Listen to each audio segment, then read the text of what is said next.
दोस्तों, development dialogue India का पहला ऐसा प्लेटफॉर्म है जहां हम डेवलपमेंट सेक्टर से जुड़े तमाम मुद्दों को, इश्यूज को, टॉपिक्स को और थीम्स को समझने का प्रयास करते हैं, बड़े ही सरल शब्दों में, बड़े ही लेमन टर्म्स में। और इसे करने के क्रम में हम अपने तमाम उन एक्सपर्ट साथियों को अपने साथ जोड़ते हैं जो इस सेक्टर में तमाम अपना योगदान लगातार देते आ रहे हैं। तो जैसे हमने पिछले एपिसोड्स में देखा, हम लोगों ने बात की कि डेवलपमेंट सेक्टर को एज ए करियर प्रोस्पेक्ट हम किस तरह से देख सकते हैं, एक एनजीओ को हम किस तरह से फॉर्मेशन कर सकते हैं, उससे जुड़े क्या कंप्लायंसेस हैं, और एक एनजीओ के कॉन्टेक्स्ट में किस तरह से फंड रेजिंग किया जा सकता है, उसकी स्ट्रेटजीज को, उसके इनसाइट्स को हमने पिछले एपिसोड्स में देखा था और कवर किया था। आज के टॉपिक में हम एक नए इश्यू को समझने का प्रयास करेंगे जिसका नाम है कंपैशन फेटिंग। ये एक बहुत ही महत्वपूर्ण टॉपिक है, पर इसके बारे में बहुत सारी चर्चाएं नहीं होती हैं। तो इसे समझने के क्रम में आज हम अपने साथ जोड़े हैं अपने कलीग श्री राजश्री जी को। तो वो बताएंगे कि कंपैशन फेटिंग ये टर्म कहाँ से आया, ये क्या है, इसके सिम्टम्स क्या हैं, क्या क्या कारण हैं जिसकी वजह से कंपैशन फेटिग हो सकता है, और क्या सॉल्यूशंस हैं और इसे हम किस तरह से कम कर सकते हैं, कंट्रोल कर सकते हैं या खत्म कर सकते हैं। तो इस टॉपिक पे जाते हैं और राजश्री जी से हम अनुरोध करते हैं कि वो हमें बताएं कि कंपैशन फेटिग ये टर्म कहाँ से आया, क्या है। एक नॉर्मल पैरेलल्स में अगर हम देखें, जब कॉर्पोरेट सेक्टर में हम लोग काम करते हैं तो वहां पे भी बर्नआउट की समस्या होती है, लोग फिजिकल और मेंटल स्ट्रेस से वहां पे भी गुजरते हैं। तो किस तरह से इसको डिफ्रेंशिएट किया जाए, वो वहां पे जो हम बर्नआउट बोलते हैं और यहाँ पे जब हम कंपैशन फेटिग की बात करते हैं, so what are the similarities, what are the differentials. तो इस पे बारे में थोड़ा सा आप दर्शकों को बताएं, उसके बाद हम चर्चा को आगे बढ़ाएंगे। बहुत बहुत धन्यवाद Gagan ji. Warm welcome to all the viewers. जैसे कि गगन जी ने बोला, बहुत ही इम्पोर्टेंट टॉपिक है कंपैशन फटीग का। और सच बताऊं तो मुझे भी इसके बारे में बहुत ज्यादा नहीं पता था और ना ही मैंने इसके बारे में कभी ज्यादा सोचा भी था। लेकिन क्योंकि मैं ट्रेनिंग सेशंस लेती हूँ काउंसलर्स के लिए, सोशल वर्कर्स के लिए, कि तो हमेशा एक ये एंड में मैं ये हमेशा कहती थी कि आप जो भी कर रहे हैं आप अपना ध्यान जरूर रखिए, क्योंकि वो बहुत ही महत्वपूर्ण है। हमारे सेक्टर में बहुत कम लोग हैं जो इस तरीके से ग्राउंड लेवल पे काम करते हैं या जो डायरेक्टली डील करते हैं ह्यूमंस के साथ में, उनके साथ में उनकी जो समस्याएं आती हैं उनके साथ में। तो उनसे जो इम्पैक्ट उनके ऊपर पड़ता है उसका भी उन्हें ध्यान रखना चाहिए और उन्हें अपने बारे में भी सोचना चाहिए और अपने हेल्थ के एस्पेक्ट्स को भी देखना चाहिए। तो एक दिन अचानक से जिनके लिए मैं ट्रेनिंग लेती थी, उन्होंने ये टॉपिक सजेस्ट किया कि हमें कंपैशन फटीग के बारे में भी बात करनी चाहिए, क्योंकि हम जब भी सेशंस लेते हैं तो हम ये बात करते हैं कि किस तरीके से काउंसलिंग की जाए, किस तरीके से साइको सोशल सपोर्ट के ऊपर काम किया जाए, किस तरीके से लाइफ स्किल्स डेवलप की जाए जो हमारे टारगेट ग्रुप्स हैं, जो हमारे बेनिफिशियरीज हैं उनकी। लेकिन हम कभी भी इस चीज पे ध्यान नहीं देते हैं कि जो ये सर्विसेज प्रोवाइड कर रहे हैं उनके ऊपर इन सारी चीजों का इम्पैक्ट क्या पड़ता है। तो जैसे कि गगन जी बोल रहे हैं कि कॉर्पोरेट सेक्टर में भी होते हैं, लोगों को इमोशनल इश्यूज होते हैं, साइकोलॉजिकल इश्यूज रहते हैं, बिहेवियरल एस्पेक्ट्स एसोसिएटेड होते हैं। उसी तरीके से जो हम एक तरीके से कहें ऑक्यूपेशनल हैजार्ड, जिस तरीके से हम दूसरे सेक्टर्स में काम करते हैं, उसी तरीके से सोशल सेक्टर में भी जब हम काम करते हैं तो ऑक्यूपेशनल हैजार्ड्स होते हैं कुछ, जो कि एक इंसान की पर्सनालिटी, जो हेल्पिंग प्रोफेशन में है उनकी भी पर्सनालिटीज को इम्पैक्ट डालते हैं। तो इसीलिए कंपैशन फटीग के बारे में बहुत ही जानना जरूरी है। और गगन जी, जैसे कि आप भी क्योंकि सोशल सेक्टर से जुड़े हैं, मैं भी सोशल सेक्टर से जुड़ी हूँ, तो जो लोग सोशल सेक्टर में जुड़ते हैं, अगर हम देखें तो वो सच में ये चाहते हैं कि लोगों के जो इश्यूज हैं, जो कंसर्न्स हैं, उनसे डील किया जा सके, उनकी लाइफ में कुछ बदलाव लाया जा सके। तो हमने ये भी सेशंस में पहले कवर किया था कि हम सोशल वर्क सेक्टर में सिर्फ इसलिए नहीं आते हैं कि हमारा सोर्स ऑफ इनकम होता है, एक सेटिस्फेक्शन भी मिलता है हमें इस सेक्टर में काम करने से। तो जो एक सेटिस्फेक्शन होता है, कई बार जब हम उस सेटिस्फेक्शन से कहीं ना कहीं दूर हो जाते हैं, और वो जो कंपैशन जो है, जो हमारा डिजायर है to help others to overcome their problems, वो जो है, वो कंपैशन सेटिस्फेक्शन जो एक होता है, वो कहीं ना कहीं फटीग में चेंज होना शुरू हो जाता है। तो इस वजह से ये हमें जानना बहुत ही जरूरी है कि कंपैशन फटीग हमें हमारी हेल्थ को, हमारे इमोशंस को, हमारे बिहेवियर को किस तरीके से इम्पैक्ट डालता है। तो जैसे कि गगन जी आप पूछना चाह रहे थे कि बर्नआउट और कंपैशन फटीग में क्या डिफरेंस होता है, क्योंकि बाकी जगहों पे भी होता है। तो मेनली देखा जाए तो burnout is when you are doing something excessively. किसी भी चीज को जब आप एक्सेसिव करते हैं, और आप बहुत ज्यादा ओवर टाइम कर रहे हैं, आप बहुत ज्यादा स्क्रीन टाइम कर रहे हैं, जो आपके लिमिट से बाहर हो जाता है, वो आपको बर्नआउट क्रिएट करता है। लेकिन जब हम कंपैशन फटीग की बात करते हैं, आप कुछ ऐसे सिचुएशंस में होते हैं, कुछ ऐसे रिस्क फैक्टर्स होते हैं जो आपको एक तरीके से फटीग क्रिएट करना शुरू कर देते हैं अगर आप उस पर ध्यान नहीं देते हैं। तो ये बेसिक डिफरेंस है जो एक कंपैशन फटीग और बर्नआउट में होता है। और अगर हम जनरल टर्म्स में समझना चाहें, तो जब हम किसी चीज के लिए एक्सपोजर हो रहा है, हमें अगेन एंड अगेन उस चीज का एक्सपोजर हो रहा है, हमें due to in the social sector, जैसे कि अगर हम चाइल्ड लेबर के इश्यूज पे काम करते हैं, या फिर हम ट्रैफिकिंग के एरिया में काम करते हैं, या हम डोमेस्टिक वायलेंस के इश्यूज के साथ में काम करते हैं, तो हमारे जो बेनिफिशियरीज हैं जिनके साथ में हम इंटरैक्ट करते हैं, उनकी लाइफ सिचुएशंस इस तरीके की होती हैं, जो इतनी सारी इश्यूज और कंसर्न्स हम लोग रोज दिन सुनते हैं और समझने की कोशिश करते हैं, वो सारी चीजें कहीं ना कहीं हमारा इन्वॉल्वमेंट बहुत ज्यादा मांगती हैं। और हम उसमें इन्वॉल्व होते भी, क्योंकि हमें सोशल वर्क में अगर हमें देखा जाए तो दो चीजें जो सबसे ज्यादा इम्पोर्टेंट बताई जाती हैं कि हमें एम्पैथेटिकली रिलेट करना चाहिए अपने बेनिफिशियरीज के साथ में, to understand their problems and concerns. तो ये एम्पैथी और ये जो हमारा अटेंटिवनेस है, ये अगर हम बहुत ज्यादा उसमें इन्वॉल्व रहते हैं, तो उस वजह से हमारे इमोशनल और बिहेवियर और फिजिकल एस्पेक्ट्स पे जो फर्क पड़ने लगता है, उसको हम कंपैशन फटीग कहते हैं। जी गगन। खासतौर पे जिन प्रोजेक्ट्स और प्रोग्राम्स की आप बात बोल रहे हैं, जहाँ पे हमें जाना पड़ता है, फॉर एग्जांपल मैं भी दिल्ली गवर्नमेंट के एक प्रोग्राम में था, जहाँ पे नाइट शेल्टर्स में हम लोग जाते थे। तो वहां पे जो लिविंग कंडीशंस था, वहां पे लोगों की जो समस्याएं लेके आते थे और उनके जो चैलेंजेस हम देखते थे, तो कहीं ना कहीं खुद में ही स्ट्रेस होने लगता था। तो आप बिल्कुल सही बोल रही हैं, जिस इन्वायरमेंट में हम काम करते हैं, जिन प्रोजेक्ट्स में काम करते हैं, तो वहां पे नेचुरली ये समस्या होने की संभावनाएं हैं। सो ये कौन कौन से ऐसे और एग्जांपल्स हो सकते हैं? एक तो नाइट शेल्टर की जैसे मैंने बात की, हॉस्पिटल्स हो सकते हैं, कैसे ऐसे कुछ प्रैक्टिकल एग्जांपल्स आप दे पाएंगे जहां पे वर्किंग कंडीशंस और लोगों की समस्याएं हम देखते हैं और उसकी वजह से हमें एक फैटिग होने की संभावनाएं हैं? जी बिल्कुल गगन जी, अगर आप देखें counselling and cyclo social support जो हम बात करते हैं, जो लोग प्रोवाइड करते हैं, उसमें बहुत ज्यादा रिस्क रहता है, क्योंकि आप जो केसेस हैंडल कर रहे होते हैं, because people are coming with their life challenges and problems. तो क्या होता है कि आप उन सारी चीजों को सुन रहे होते हैं, and to deal to understand them better you are empathetically relating to them. तो क्या होता है, वो आपके भी इमोशंस और बिहेवियर को अफेक्ट करने लगता है। उसी तरीके से जो लोग डोमेस्टिक वायलेंस के केसेस हैंडल करते हैं, उनके साथ में अगर आप देखें तो हेल्थ प्रोफेशनल्स भी इवन इंक्लूड होते हैं इसमें। हमने देखा कि कोविड सिचुएशंस में there were few doctors who even felt so stressed out that they committed suicide because they were not able to help. So जो भी लोग हैं जो हेल्पिंग प्रोफेशन में काम करते हैं, जो डायरेक्टली बेनिफिशियरीज के साथ में काम करें, not those who are working in the office setup, लेकिन जो डायरेक्टली बेनिफिशियरीज के साथ में काम करते हैं, उनके लिए ये सारी सिचुएशंस बहुत ही डिफिकल्ट हो जाती हैं। और उनको ये समझना जरूरी है कि हाँ, ये चीज हमारे ऊपर हावी हो रही है। समस्या तब उत्पन्न होती है जब वो हमारे ऊपर हावी होना शुरू हो जाती है।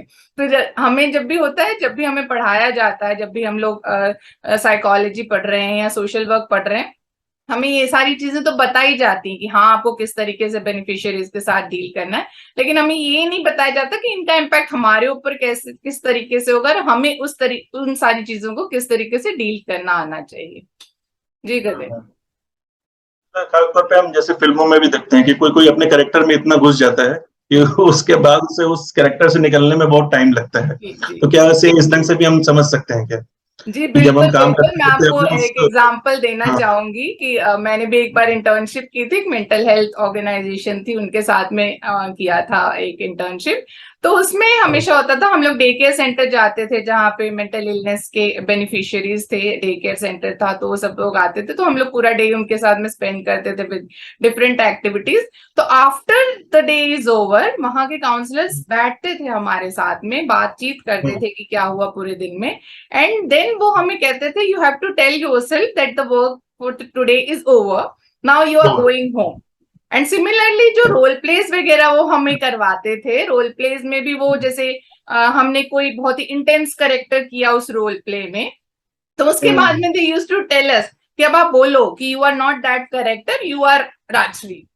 मतलब ये दो तीन रिपीट करते थे सो दैट कि आप उस सिचुएशन से बाहर निकल के आए, आप जो लाइफ उसमें है उस सिचुएशन से बाहर निकल के आए। तो दिस इज वेरी इंपॉर्टेंट। अभी क्या होता है कि हम लोग जो भी केसेस हैंडल करते हैं, जो भी बेनिफिशियरीज को सुनते हैं, वो हमारे दिमाग में चलती रहती हैं हमेशा, जिस वजह से हम उससे बाहर नहीं आ पाते हैं।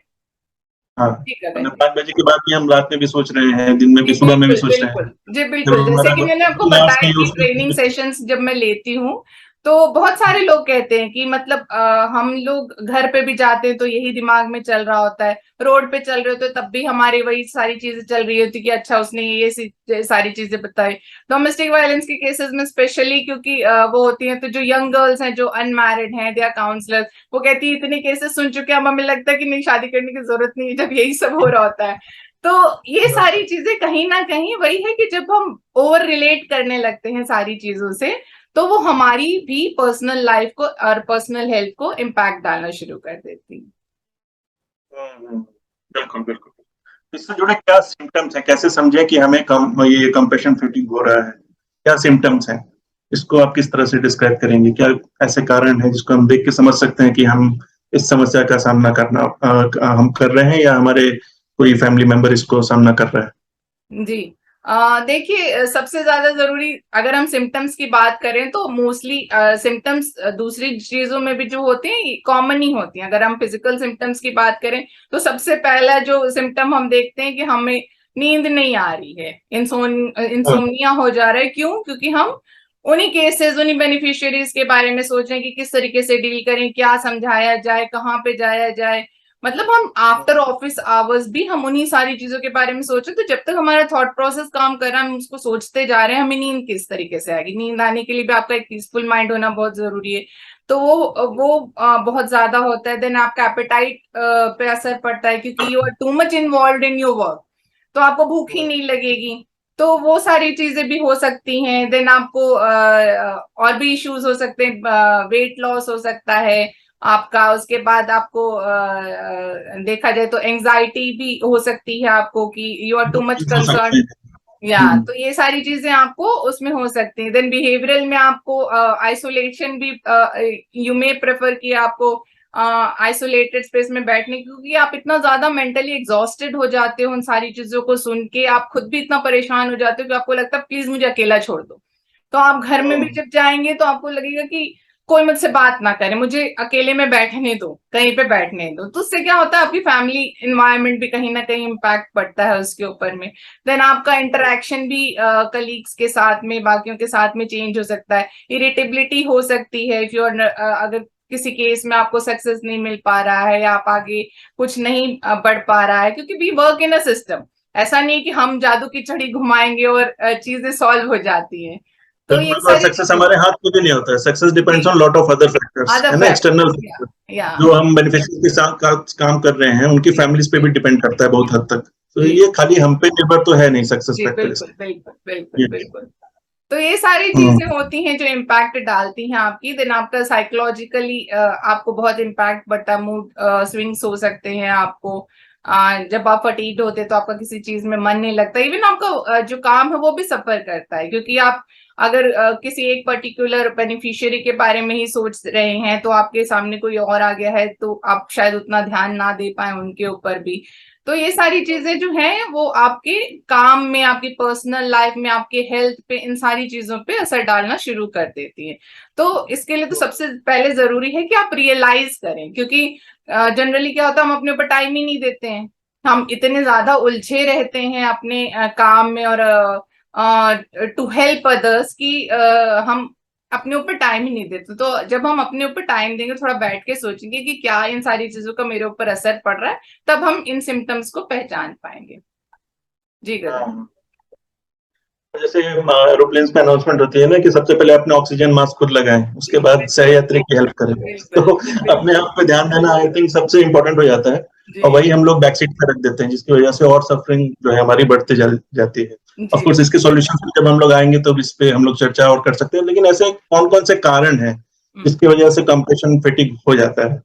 इंटरनल कारण हो सकता है, एक्सटर्नल कारण हो सकता है, बहुत सारे अदर फैक्टर्स हो सकते हैं। तो कौन कौन से ऐसे कारण हैं, कॉजेज है जिसकी वजह से ये कॉम्प्रेशन फेटिक होता है लोगों को? सिम्टम्स के बारे में आपने बात किया, but what are the reasons?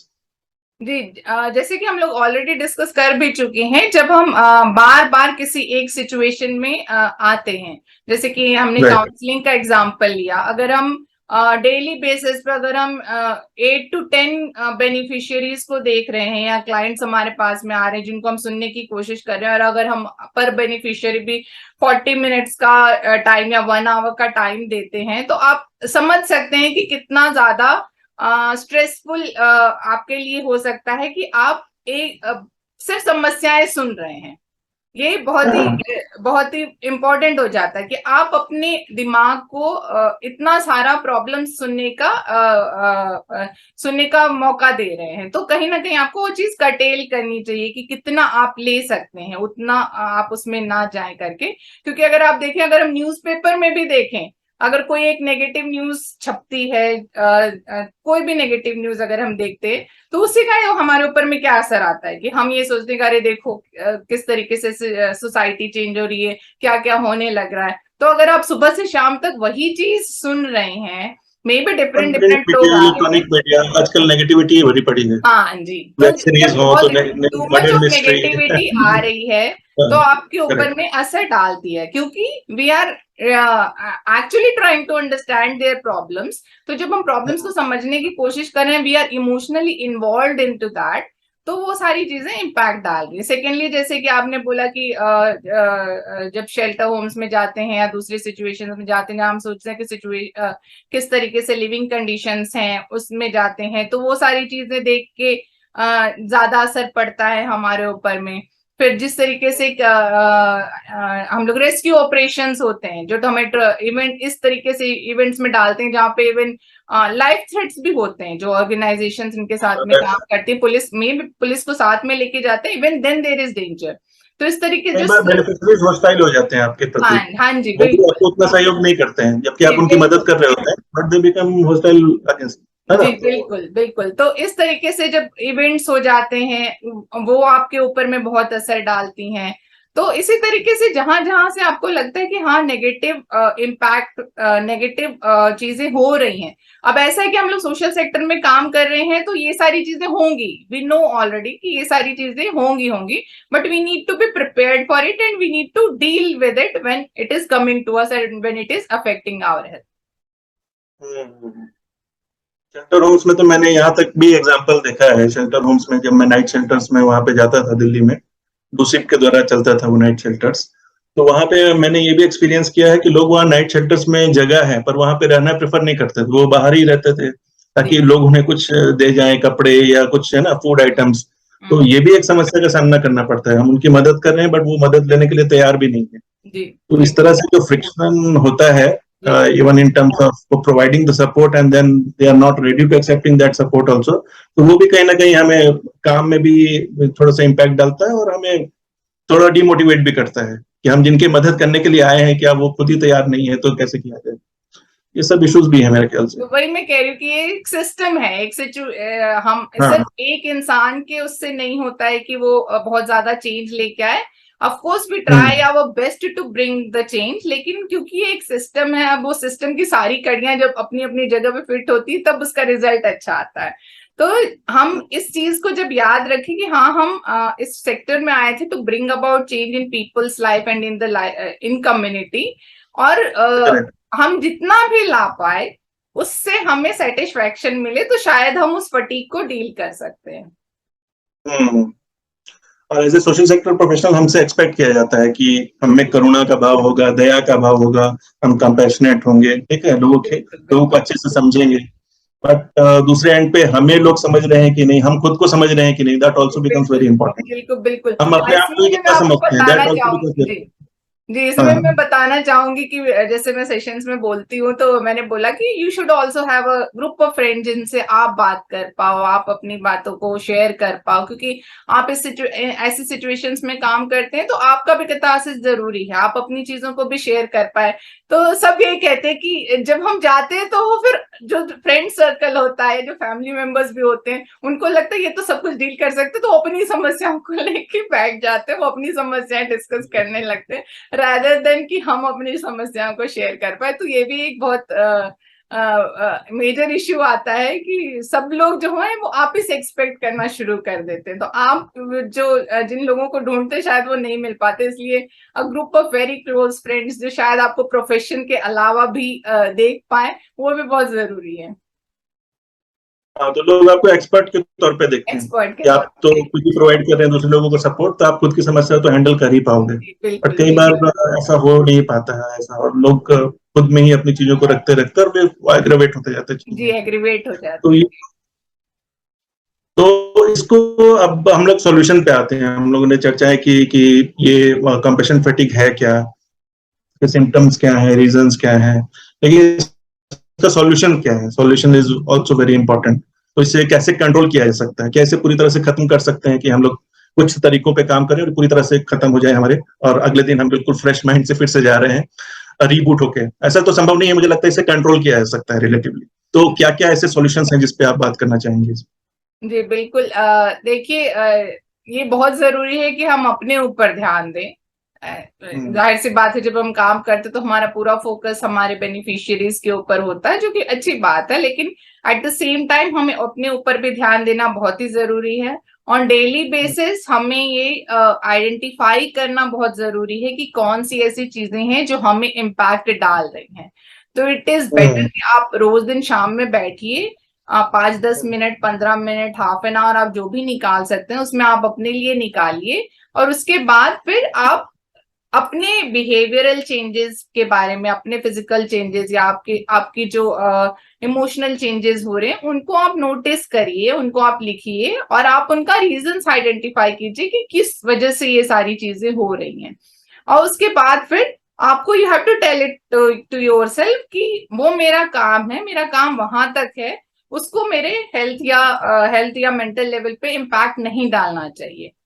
तो इस चीज के लिए हमको डील करना बहुत ही जरूरी है। First is to realise and then to deal with it. ऐसा नहीं, उसको इग्नोर नहीं करना चाहिए। अगर हम ये सोच लेंगे ये तो सोशल सेक्टर का पार्ट है और इस वजह से ये तो होना ही होना है, तो एक तरीके से हम कहेंगे कि हम इग्नोर कर रहे हैं जो समस्याएं हो, जो आगे बढ़ के हमारे काम पे बहुत इम्पैक्ट डालेंगे और हमारी पर्सनल लाइफ पे भी बहुत इम्पैक्ट डालेंगे।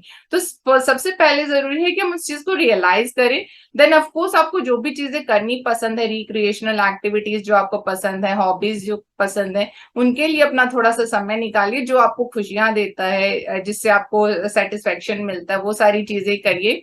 Then meditation, of course meditation अपने माइंड को पीसफुल रखने के लिए बहुत जरूरी है कि आप अगर मेडिटेशन प्रैक्टिस शुरू कर सकते तो आप अपना मेडिटेशन प्रैक्टिस शुरू कीजिए।